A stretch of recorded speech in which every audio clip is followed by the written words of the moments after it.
ওই যে সামনে গাছগুলো দেখা যাচ্ছে উঁচু উঁচু, ওইখানটা যাবো। এখানে আশেপাশে শিয়ালও থাকে, এখানে সাপ আছে, কচ্ছপও পাওয়া যায়।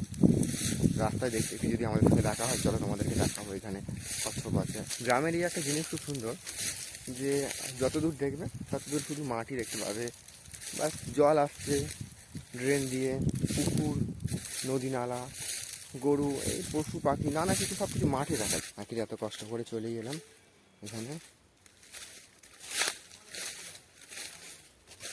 এই দেখো ওই একটা লোক, সে হাতের লোহার সিঙ্ক নিয়ে এর নিচে এরকম করে চেক করছে, মেরে মেরে মেরে দেখছে, ও ধরছে, খুঁজছে কচ্ছপ। ঠিক আছে, এর কচ্ছপ ধরে এইভাবে, দেখবে দেখাচ্ছি আমি। ওই দেখো ওরকম করে হাতে একটা ফিক নিয়ে ওরকম করে ওই পানার বনে, বন জঙ্গলে ওরকম নিচে মেরে মেরে দেখে ওখানে যে কোথায় কচ্ছপ আছে। যদি ঠেকে, শক্ত আওয়াজ হয়, তাহলে সেখানে কিছু হাত দিয়ে দেখবে যে কী থাকে কচ্ছপ। আর এই যে পুরো পানা বন, যেখানে কেউ থাকে, এই যে পুকুরটা, চলো পুকুরটা তোমাকে দেখাই।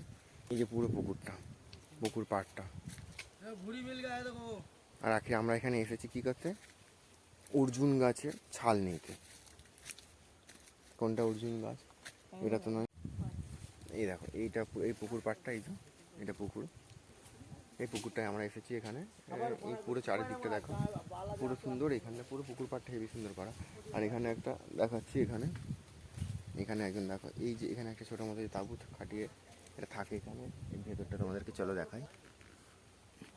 এই দেখো এই ভেতরটা, এখানে থাকে কেন কি? এই পুকুরে যে মাছ টাছ আছে, এই মাছ পাহারা দেয়, কেউ যাতে এসে না নিয়ে যায়। এই যে কুড়ে ঘর মতো করা পুকুর পাড়টা, এখানে চলো দেখাচ্ছি এখানে কি আছে। এই কত বড় বড় কচু গাছ, এই মাঠের মাঝখানেও উঁচু করে এখানে বড় বড় কচু গাছ লাগিয়ে দিয়ে গেছে। যার পুকুর এটা, পুরো পুকুরটা, এই ধার দিয়ে রাস্তা। এখানে যে পিকনিক টিকনিক করা, এ দেখো এরা অর্জুন গাছের ছাল নিচ্ছে। এই যে এটা হলো অর্জুন গাছ, এই পুরোটা, এই যে অর্জুন গাছের ছাল এই নিচ্ছি। তোমরা কমেন্ট করে জানিয়ে অর্জুন গাছের ছালে কী কী উপকারিতা পাওয়া যায়। এরকম করে অর্জুন গাছের ছাল এই যে এরকম করে তুলে নিচ্ছে।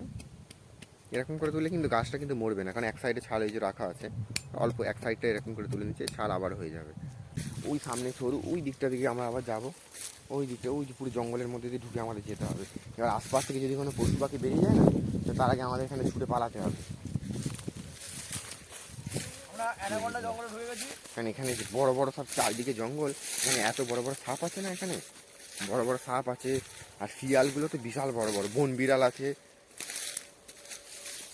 তারপর আরও সেই বাঘ ফাঘ তো মাঝে মধ্যে দেখা যায়। পিছনে কিছু আওয়াজ হচ্ছে, কিছু আসছে কি জানি। হ্যাঁ, তার আগে পালাতে হবে। পালাও জলদি পালাও, কিছু একটা আসছে, তাড়াতাড়ি পালাও। এটাকে সব ছুটছে, মনে হচ্ছে বড় শিয়াল শিয়াল বন বিড়াল বেরিয়েছে। জলদি পালাচ্ছে, কিছু একটা বেরিয়েছে মনে হচ্ছে পিছন থেকে। ভাই জলদি চলো তাড়াতাড়ি চল। পালাচ্ছি ভাবে ভাব। চলে এলাম।